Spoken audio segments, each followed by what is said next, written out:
Good morning students. कक्षा 7वीं विषय हिंदी व्याकरण। बच्चों, पिछले बार हमने उपसर्ग और उसके प्रकारों के बारे में देखा था। उसकी परिभाषा क्या थी? जो शब्दांश शब्द के पूर्व जोड़कर उसमें अर्थ परिवर्तन करते हैं, यानी उपसर्ग वे शब्दांश होते हैं जो मूल शब्द के पूर्व जोड़कर नया शब्द बनाते हैं। और हमने 3 प्रकार देखे थे। वे हैं संस्कृत के उपसर्ग, हिंदी के उपसर्ग और विदेशी उपसर्ग। और आज हम सीखेंगे प्रत्यय। प्रत्यय किसे कहते हैं, उपसर्ग और प्रत्यय में क्या अंतर है और प्रत्यय कितने प्रकार के हैं। तो बच्चों, प्रत्यय समझाने से पहले यहाँ पर मैं आपको कुछ वाक्य समझाती हूँ। पहला वाक्य है, राम और श्याम में गहरी मित्रता है।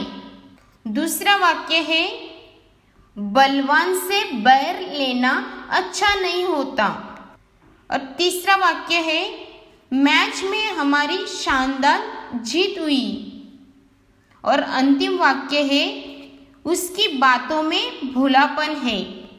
तो बच्चों, इन वाक्यों को अगर ठीक से देखें, जो अधोरेखित शब्द है, इन अधोरेखित शब्दों के अंत में कुछ शब्द जुड़े हैं। जैसे मित्र, उसमें ता जुड़ गया है, बल के साथ वान जुड़ गया है, क्षान के साथ दार जुड़ गया है और बोला शब्द के साथ पन जुड़ गया है। मतलब इन शब्दों से कुछ नए शब्द बन गए हैं। इसीलिए हम उसकी परिभाषा इस तरह करते हैं, जो शब्दांश शब्द के अंत में जुड़कर उसका अर्थ बदलते हैं, उन्हें प्रत्यय कहते हैं। मतलब मूल शब्द के अंत में कुछ शब्द या कुछ शब्द समूह जुड़ जाते हैं और उसके अर्थ में यानी भाव में बदलाव हो जाता है। जैसे मानवीय संज्ञा है, इसके साथ ता यह प्रत्यय लगा है और इससे मानवता यह शब्द बन गया है। दूसरे उदाहरण में, अमीर यह मूल शब्द है, ही यह प्रत्यय लगा है और इससे शब्द बन गया है अमीरी। वैसे ही तीसरा उदाहरण, इसमें मूल शब्द है मील, तो उसमें आवट शब्द जुड़ गया और उससे शब्द बन गया मिलावट। तो ये सारे प्रत्यय के उदाहरण हैं। तो बच्चों, अभी मुझे बताओ, उपसर्ग और प्रत्यय में क्या अंतर है? उपसर्ग किसी शब्द के पहले जुड़ते हैं और प्रत्यय किसी शब्द के अंत में जुड़ते हैं। अभी हम प्रत्यय के प्रकार देखेंगे। प्रत्यय के 2 प्रकार होते हैं। पहला है कृत प्रत्यय और दूसरा है तद्धित प्रत्यय। तो पहले हम देखेंगे कृत प्रत्यय किसे कहते हैं। जो प्रत्यय क्रिया के धातु के अंत में जुड़कर विविध प्रकार के शब्द रचना में सहायक होते हैं, उन्हें कृत प्रत्यय कहते हैं। और कृत प्रत्ययों से बनने वाले शब्द को कृदंत कहलाते हैं। जैसे यहाँ पर हंसना और फंसना यह क्रिया है, इसे ही शब्द जुड़ गया है, मतलब हंसी और फंसी यह शब्द बन गया। दूसरा उदाहरण में देखो, यहाँ पर बढ़ना और घटना यह क्रिया है, उसे यह शब्द जुड़ गया, मतलब इससे बन गया बढ़िया और घटिया। अभी हम तीसरा उदाहरण देखते हैं। यहाँ पर बिकना और टिकना यह क्रिया शब्दों से आऊ शब्द जुड़ गया है, तो इससे बन गया है बिकाऊ और टिकाऊ। तो चलिए अभी हम कृत प्रत्ययों के प्रकार देखते हैं।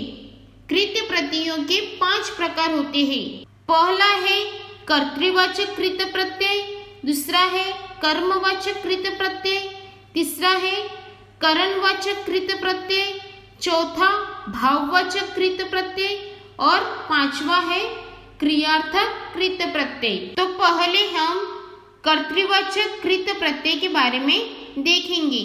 जिन कृत प्रत्ययों से क्रिया के करने वाले व्यक्ति का बोध होता है उसे कर्तृवाचक कृत प्रत्यय कहते हैं। यहाँ पर क्या बताया है कि जिन कृत प्रत्ययों से क्रिया के करने वाले व्यक्ति यानी कि कर्ता का बोध होता है उसे कर्तृवाचक कृत प्रत्यय कहते हैं। जैसे यहाँ पर हार ये प्रत्यय लगने से देनहार, होनहार यह शब्द बन गए हैं। दूसरे उदाहरण में वैया, वैया यह प्रत्यय है और इस प्रत्यय से शवैया, खवैया यह नए शब्द बन गए हैं और यहाँ पर कर्ता का बोध हुआ है। वैसे ही तीसरा उदाहरण है ऊ इस प्रत्यय से भिखाऊ, टिकाऊ, चलाऊ यह शब्द बन गए हैं। दूसरा प्रकार है कर्मवाचक कृत प्रत्यय। जिस प्रत्यय से बने शब्दों से किसी कर्म का बोध होता है उसे कर्मवाचक कृत प्रत्यय कहते हैं। तो बच्चों यहाँ पर किसका बोध होता है? प्रत्यय से किसी कर्म का बोध होता है।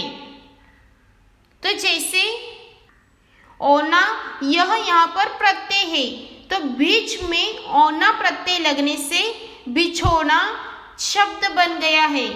और वैसे ही खिलौना, घिनौना यह शब्द बन गए हैं। दूसरा उदाहरण है नी, यह प्रत्यय है।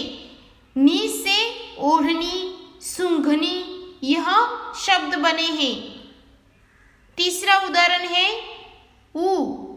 ऊ इस प्रत्यय से झाड़ू यह शब्द बन गया है। अभी तीसरा प्रकार करणवाचक कृत प्रत्यय। जिस प्रत्यय से बने शब्द से क्रिया के करण यानी साधन का बोध होता है उसे करणवाचक कृत प्रत्यय कहते हैं। जैसे रेत में ई प्रत्यय लगने से रेती बन गया। दूसरे उदाहरण में अन यह प्रत्यय लगने से झाड़न, बेलन यह शब्द बन गया है। और तीसरा उदाहरण में ना जोड़ने से झूलना, ढकना, बेलना यह शब्द बन गए हैं। चौथा प्रकार है भाववाचक कृत प्रत्यय। जिस प्रत्यय से बने शब्द के भाव अर्थात क्रिया के व्यापार का बोध होता है उसे भाववाचक कृत प्रत्यय कहते हैं। जैसे घबराहट, घबराहट इस शब्द में घबराना यह मूल शब्द है और आहट ये प्रत्यय लगने से घबराहट यह नया शब्द बन गया है। वैसे ही चिल्लाहट, तिलमिलाहट यह शब्द बने हैं।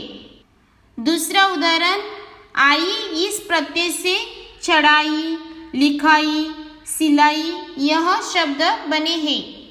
वैसे ही तीसरा उदाहरण आवा, आवा इस प्रत्यय से सुलावा, छलावा, पछतावा यह शब्द बने हैं। अभी कृतवाचक प्रत्यय का अंतिम प्रकार है क्रियार्थक कृत प्रत्यय।